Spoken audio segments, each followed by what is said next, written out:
Dalam Bapa dan Putra dan Roh Kudus. Amin. Bapa di surga, puji syukur kami aturkan kepadamu atas rahmat kasih-Mu, bahwa kami hidup untuk kepada kekekalan keabadian. Bantu kami untuk menyadarinya, untuk menjadi keabadian, kebahagiaan, bukan di dunia ini, tetapi dunia yang akan datang. Bantu kami mempersiapkan batin kami, pikiran kami, seluruh diri kami, untuk keabadian tersebut. Terpujilah nama-Mu, kini dan sepanjang segala masa. Amin.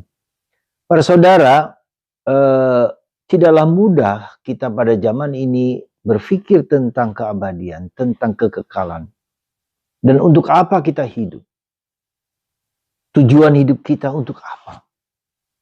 Pertanyaan-pertanyaan ini bukanlah yang gampang dipikirkan oleh anak zaman sekarang. Orang hanya terpaku pada yang di depan mata, yang singkat, yang padat, yang tidak jauh dari pemikiran-pemikiran kita. Hampir sulit kita memikirkan apa yang akan datang, mau seperti apa dan bagaimana. Ya. Dan itu bukanlah yang selalu dipikirkan oleh zaman sekarang ini. Orang hanya melihat carpe diem yang sekarang ini, detik ini, waktu ini. Nah, karena itulah maka dalam Injil hari ini, terutama ada seorang yang berlari-lari, yang mungkin sedang memikirkan gejolak batinnya, pergulatan batinnya, karena dia punya segala-galanya. Lalu bertanya bagaimana untuk mencapai kehidupan kekal. Dan Yesus mengajarkan bahwa apakah engkau telah menjalankan 10 perintah Allah? Ya, tidak berzina, tidak membunuh, tidak mencuri, tidak hormati orang tua. 10 perintah Allah, suatu kebutuhan yang dasar, yang apa adanya, yang basic lah. Dan dia mengatakan, aku sudah melakukan sejak masa mudaku. Berarti dia bukan lagi muda tapi menjelang tua. Dan ini saya kira juga suatu tahapan dalam pribadi manusia ketika orang sampai kepada semua yang ia dapatkan. Harta, tahta, kehormatan, kuasa. Ya, di situ orang bertanya, apalagi kalau di situ dia menghadapi penderitaan dan salib. Untuk apa saya hidup? Apakah memberikan kebahagiaan, ketentraman bagi diri sendiri ketika dia berada di tempat tidur tergeletak, ya tidak lagi dapat mengharapkan apa yang dapat diharapkan. Nah, itulah pertanyaan-pertanyaan yang mendasar yang kita miliki, yang akan muncul pada saat kita mengalami kesulitan, pada saat kita mengalami penderitaan, pada saat kita mengalami beratnya hidup, dan mungkin kita menjelang saat kita mungkin masuk ke liang lahat. Pertanyaan-pertanyaan mendasar, the meaning of life itu ya akan muncul terutama ketika kita menghadapi penderitaan dan salib yang berat. Untuk apa saya hidup? Mengapa saya hidup? Dan Tuhan mau apa dengan hidupku? Pertanyaan inilah yang menggugah seseorang santo yang ketika dia melihat istrinya wafat dan dia mau menjadi apa? Mau memiliki seorang kesatria besar. Dan ketika tahu istrinya wafat, ketika itu dia belum punya anak, lalu dia meninggalkan segala-galanya dan menjadi seorang biarawan dan menjadi kudus karena pemberian dirinya yang ingin mencapai keabadian.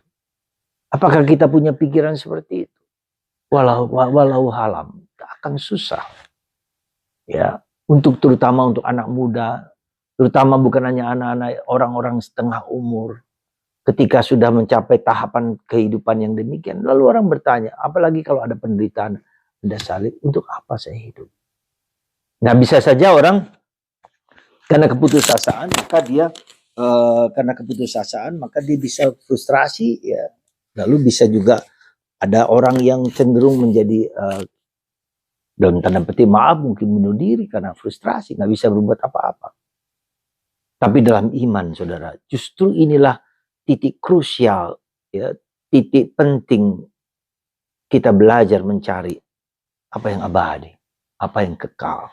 Dan itu dilukiskan dalam bacaan pertama dari surat Petrus, di mana surga tidak ada barang yang kotor, ya, semua murni, semua bersih, semua segar, keabadian.